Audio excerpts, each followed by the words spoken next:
Bueno, vamos a orar para iniciar, ¿no?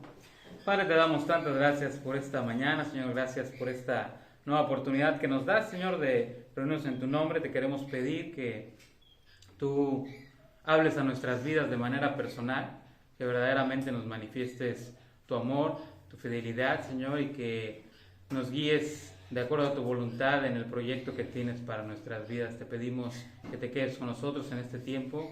Guíanos a través de tu Espíritu, te lo pedimos en nombre de Jesucristo, tu Hijo. Amén.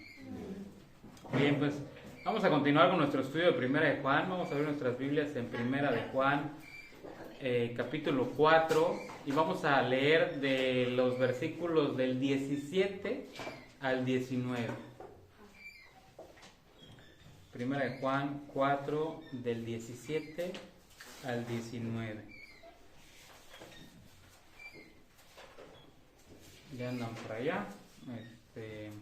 ¿Quieres leer? 17, Del 17 al 19. ¿Lo tienes? O? Sí.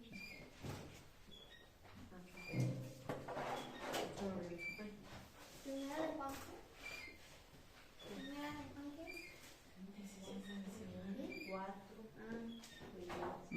Adelante. En esto se ha perfeccionado el amor en nosotros, para que tengamos confianza en el día del juicio. Pues como Él es, así somos nosotros en este mundo. En el amor no hay temor, sino que el perfecto amor echa fuera el temor. Porque el temor lleva en sí castigo, de donde el que teme no ha sido perfeccionado en el amor. Nosotros le amamos a Él porque Él nos amó primero. Así es. Entonces, aquí estamos pasando a un tema más profundo en esta carta que Juan escribe, y no solo más profundo, sino más importante, ¿verdad?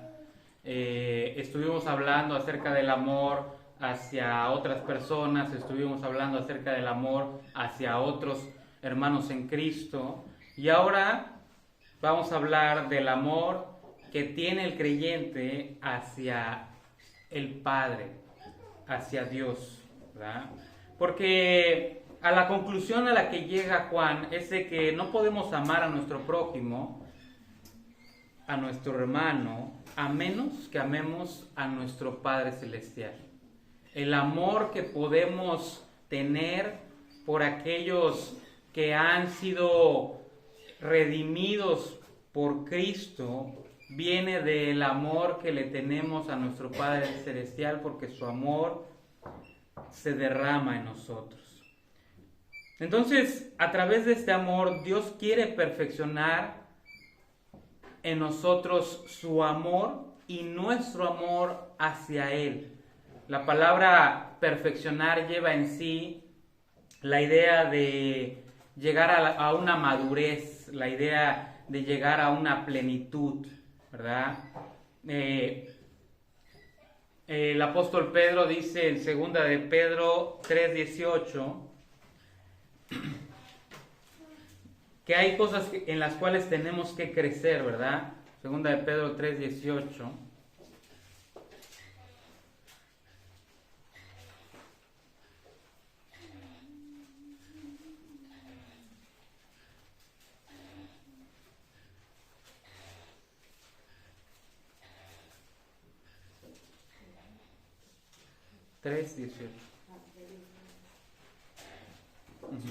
Adelante.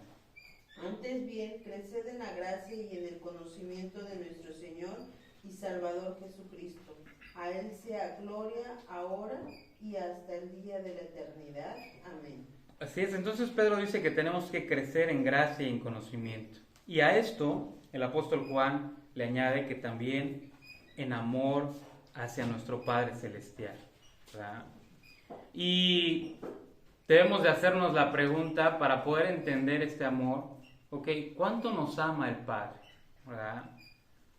Bueno, el Padre nos ama lo suficiente como para haber mandado a su Hijo a morir por nosotros, ¿verdad? Él ama a sus hijos de la misma manera que ama a Cristo. Esto lo podemos ver, por ejemplo, en Juan 17, el Evangelio de Juan, versículo 17 capítulo 17, versículo 23. Juan 17, 23.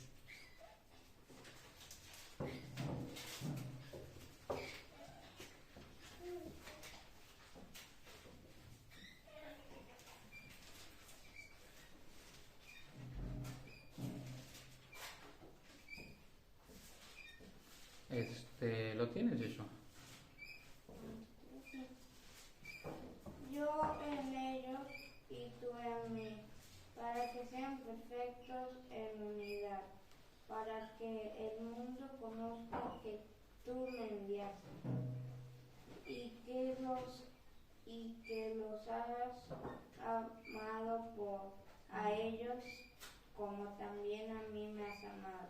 Así es. Para que el mundo conozca. ¿Cómo va a conocer el mundo de Dios? Bueno, a través del amor de los creyentes, ¿verdad? Y en ese mismo capítulo, el versículo 26, Juan, ¿lo quieres leer? Sí. Y les he dado a conocer tu nombre, y lo daré a conocer aún, para que el amor con que me has amado esté en ellos y yo en ellos. Así es. Entonces, lo que está diciendo es que la vida cristiana tiene que ser una experiencia diaria de crecimiento en el amor de Dios, ¿verdad? Es fácil dividir la vida cristiana y preocuparnos más en conceptos individuales, dejando de lado el cuadro total de lo que significa vivir para Cristo. Pero cada énfasis que hacemos desglosando la vida cristiana es el resultado del crecimiento del amor en el creyente hacia el Padre Celestial. O sea, ninguna de las áreas que desarrollamos como creyentes se puede desarrollar sin que crezcamos en amor hacia Dios, ¿verdad? Y la pregunta que viene a nuestra mente es, bueno, ¿cómo puedo saber como creyente que el amor que tengo por Dios está siendo perfeccionado en mí? ¿Sí? Y entonces estos versículos, de hecho, del versículo, capítulo 4, versículo 17, hasta el capítulo 5, versículo 5, todo este pasaje nos va a dar 4 razones, ¿verdad? O 4 evidencias que nos van a permitir saber si el amor hacia el Padre está siendo perfeccionado en nosotros.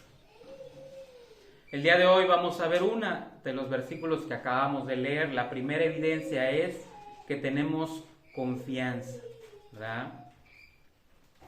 Entonces, Juan introduce las palabras que vemos en el versículo 17. En esto se ha perfeccionado el amor en nosotros para que tengamos confianza en el día del juicio. Y entonces dice, pues como Él es, así somos nosotros en este mundo. Y luego vamos a leer el 18 también. Suri, ¿tendrás el versículo 18? Primera Juan 4, 18. Adelante. En el amor no hay temor, sino que el perfecto amor echa fuera el temor, porque el temor lleva en sí castigo, el que teme no ha sido perfeccionado en el amor. Así es. Entonces, temor y castigo. No pierdan de vista que esta carta escrita por el apóstol Juan tiene como destinatario un grupo de creyentes, ¿verdad? Y la pregunta que viene a nuestra mente ¿es posible que los creyentes puedan vivir en temor y castigo? Y la realidad y la respuesta es que sí.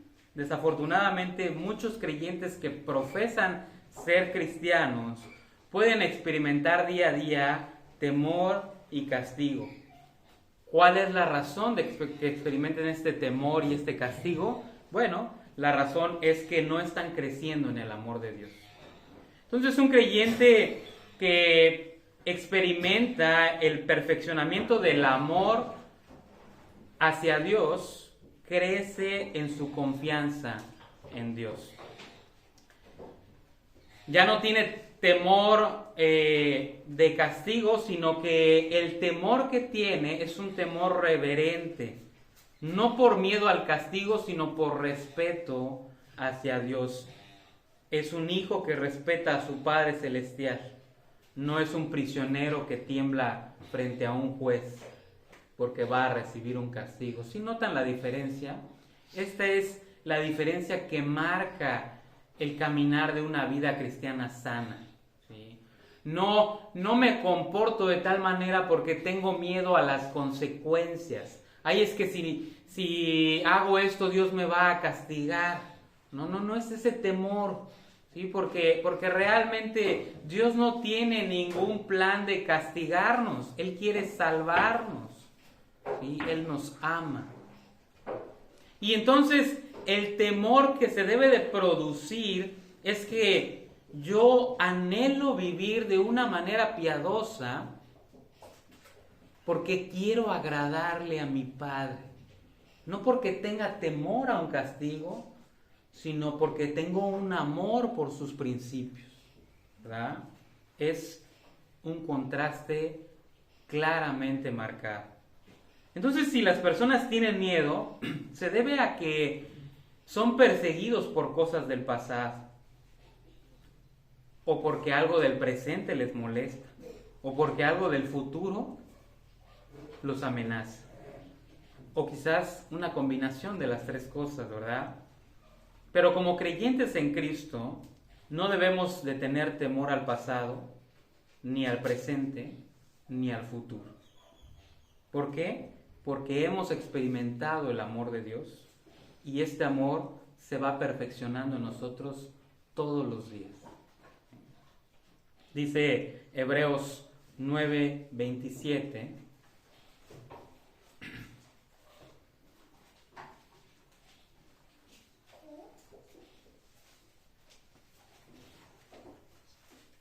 Y de la manera que está establecido para los hombres que mueren una sola vez y después de esto el juicio.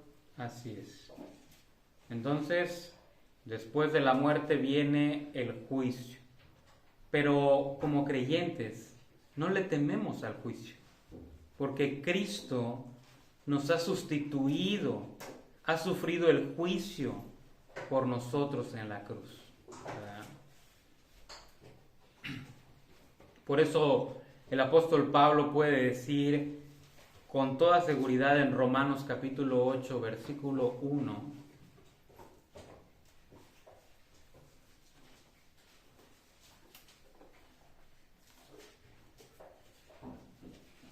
Romanos 8:1.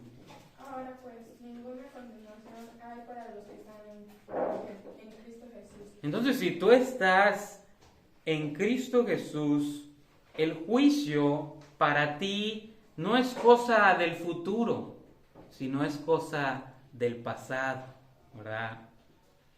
Tus pecados y mis pecados ya han sido juzgados por Dios en la cruz del Calvario. Han sido pagados por la sangre de Jesucristo y nunca más van a ser colocados en nuestra contra. El secreto de nuestra confianza es que, como dice el versículo 17, como Él es, así somos nosotros en este mundo, ¿verdad? Posicionalmente somos en este momento como Jesucristo. ¿Verdad? ¿Qué quiere decir esto? Que Dios nos trata exactamente igual, de la misma manera que trata a su Hijo Jesucristo. Con amor, con cuidado, ¿sí? Nos procura y realmente tiene un proyecto precioso para nuestras vidas. Entonces, como creyentes no tenemos que tener miedo al futuro, porque nuestros pecados fueron juzgados en Cristo cuando Él murió en la cruz. Así que por esto tenemos confianza. No tenemos por qué temer al pasado, porque sabemos que Dios nos amó primero. Nos amó desde antes de la eternidad y nos va a amar eternamente. Dice Romanos capítulo 5, versículo 10. Romanos 5, 10.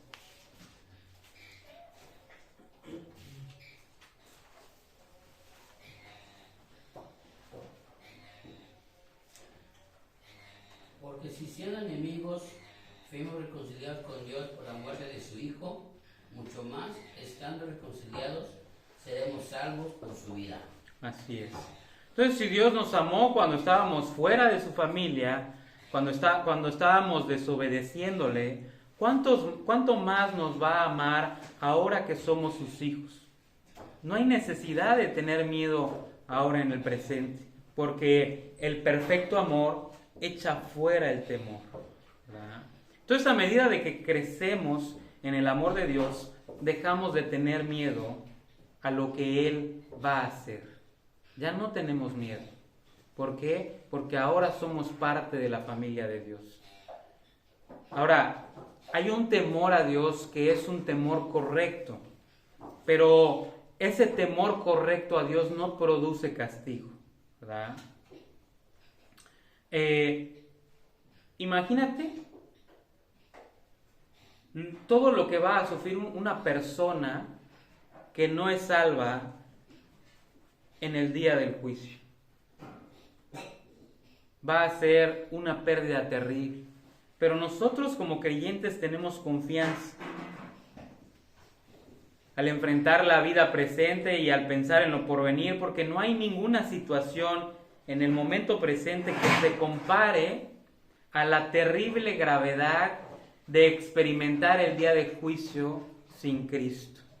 Así que Dios quiere que nosotros como sus hijos vivamos en una atmósfera de amor y de confianza, no de temor y de castigo.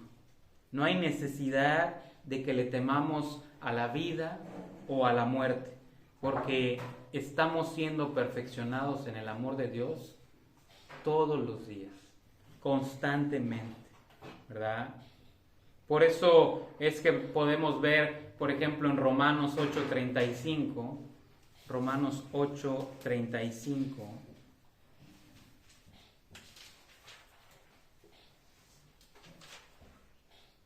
¿quién nos separará del amor de Cristo?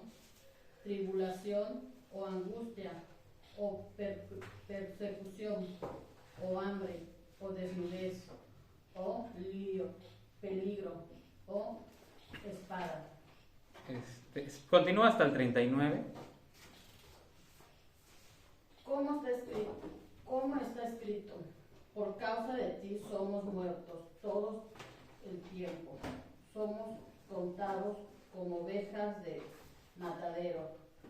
Antes, en todas estas cosas somos más que vencedores por medio de aquel que nos amó.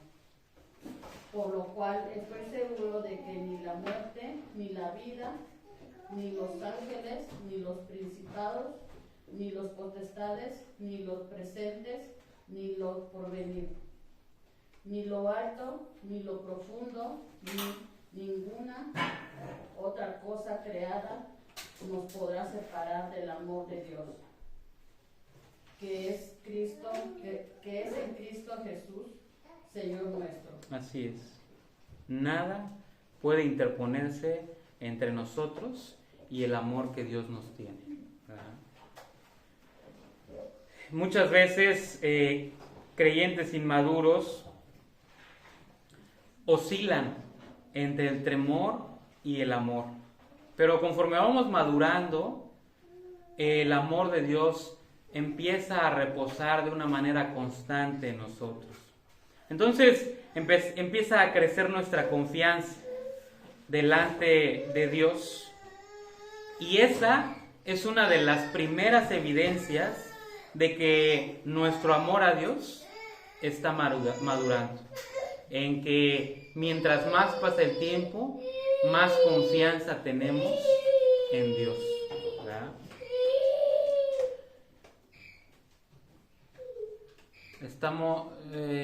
Llevamos 20 minutos. Vamos a ver otros versículos. Vamos a leer del 20 al 21. Primera de Juan 4, del 20 al 21.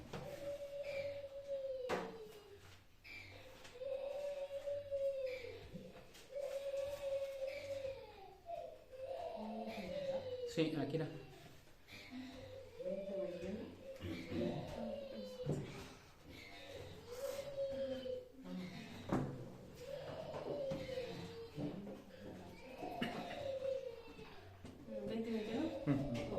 Si alguno dice, yo amo a Dios y aborrece a su hermano, es mentiroso. Pues el que no ama a su hermano, a quien ha visto, ¿cómo puede amar a Dios a quien no ha visto? Y nosotros tenemos este mandamiento de, el que ama a Dios, ame también a su hermano. Ok, en segundo lugar, es la segunda característica que nos permite saber si el amor de Dios se está perfeccionando en nosotros, es la sinceridad, ¿verdad? Si alguno dice. Entonces, el temor y fingir generalmente van de la mano, ¿sí? Cuando nuestro corazón está confiado en Dios, no hay necesidad de fingir, ni delante de Dios, ni delante de las otras personas. Un creyente que no tiene confianza delante de Dios, tampoco va a tener confianza delante de su pueblo, ¿verdad? Entonces una persona que no está siendo perfeccionada delante de Dios, se la va a pasar tratando de fingir, pretendiendo de que es un creyente que confía en Dios, y va a empezar a presentar una imagen falsa de quién es, ¿verdad? Parte del castigo que produce el temor es la preocupación constante que dice, ¿cuánto saben los demás acerca de mí? ¿Sí? La persona que tiene en su mente el temor y el castigo está preocupada de que los demás se enteren de la realidad de quién es Él. Pero alguien que está confiado en Cristo, que está confiado en Dios y que el amor de Dios se está perfeccionando en él, es una persona transparente, no tiene miedo de presentarse tal y como es, ¿verdad? Un creyente inmaduro que no está creciendo en el amor a Dios, tal vez piense que tiene que impresionar a los demás con su espiritualidad, ¿verdad? Y este error convierte a esa persona en un mentiroso. Y se empieza a crear una simulación, ¿verdad? Esta es, cuando vemos, por ejemplo, a los niños, es como un juego, ¿verdad? Ellos siempre, vamos a jugar al bombero, ¿no? O vamos a jugar al policía, ¿no? O vamos a jugar a esto, ¿no? Y entonces siempre hay una simulación. Pero eso no es una señal de madurez en los niños, ¿sí? Sino es una señal de que son niños, ¿sí? Están pretendiendo, están imaginando. Y nosotros como adultos debemos conocernos a nosotros mismos y ser transparentes con nosotros mismos y con los demás para cumplir con los propósitos por los cuales Cristo nos salvó. Entonces, las vidas que están creciendo, las vidas de los creyentes que están creciendo y están siendo perfeccionados en el amor de Dios, van a llevar una marca de sinceridad. Personas que no tienen nada que ocultar, porque el amor de Dios se está perfeccionando en ellos. Entonces, una persona que está siendo sincera y transparente no tiene que llevar un registro de las mentiras que ha dicho, ¿verdad? Ni está gastando energía para tratar de encubrir cosas, porque vive en plena sinceridad con Dios Padre y en plena sinceridad con las demás personas que están a su alrededor, ¿verdad? Entonces el amor y la sinceridad van unidas entre sí. Debido a que esa persona sabe que Dios lo ama y lo acepta tal y como es, ¿sí? Aún con todas sus fallas. Y entonces no está tratando de impresionar a los demás, sino que ama a Dios y en consecuencia el amor a Dios le permite amar a sus semejantes, a otros creyentes, ¿verdad? Entonces, la confianza en Dios en primer lugar y la sinceridad hacia los demás son dos señales de madurez que van a manifestar en la vida del creyente que el amor de Dios está siendo perfeccionado.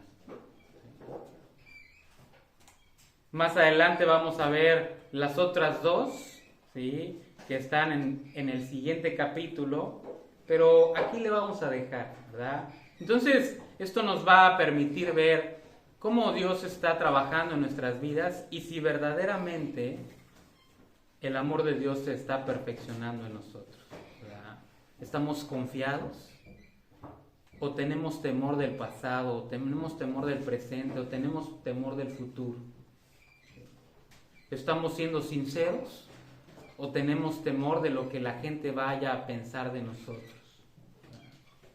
Debemos de analizar nuestras vidas y ver en estos dos ejemplos que nos presenta el apóstol Juan, si verdaderamente estamos permitiéndole a Dios perfeccionar su amor en nosotros y a través de nosotros. No sé si tienen alguna pregunta. Pues vamos a orar para terminar, ¿verdad? Juan, ¿nos quieres guiar en la oración? Sí. Señor, bendito y amado Padre, cuántas gracias te damos por habernos permitido estar aquí, por permitirnos escuchar tu palabra, Señor, y por haberte escuchado tan fuerte y claro. Te pedimos que sigas trabajando en nuestros corazones, que sigas sembrando el amor, ese amor que solo tú tienes, y que nosotros podamos replicarlo, Señor.